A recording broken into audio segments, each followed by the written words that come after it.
Sakit di bahagian lekuk punggung ini, bahagian belakang paha, bahagian luar dan belakang betis, serta tapak kaki dan bahagian atas kaki kita. Masalah sakit dan kebas seperti ini adalah kerana ada sahabat yang tinggalkan komen kepada saya.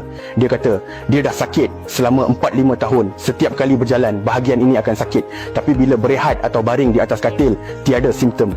Kalau anda juga ada simptom seperti ini sekarang, Duduk selama 50 tahun, cakera tulang belakang sudah membengkok, saya sudah berpuluh tahun, sekarang saya masih ada sedikit ingatan tentangnya. Kesakitan di lubang punggung anda termasuk sakit di bahagian belakang paha, bahagian luar dan dalam betis, tapak kaki dan bahagian punggung. Tempat-tempat ini bengkak dan menyakitkan dan terdapat juga rasa kebas yang memancar.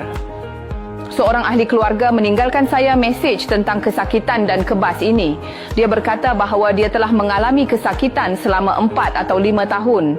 Dia selalunya tiada simptom apabila baring di atas katil. Tetapi apabila dia berjalan atau bekerja, tempat ini sangat sakit sehingga dia tidak dapat menahannya.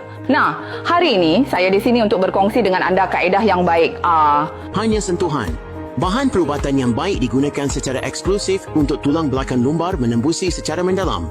Pengkondisian lembut tulang belakang lumbar. Menekalkan tulang belakang lumbar tanpa merosakkan tulang belakang lumbar. Tidak memerlukan perbelanjaan yang besar. Kami adalah pengeluar sumber. Tiada orang tengah membuat perbezaan.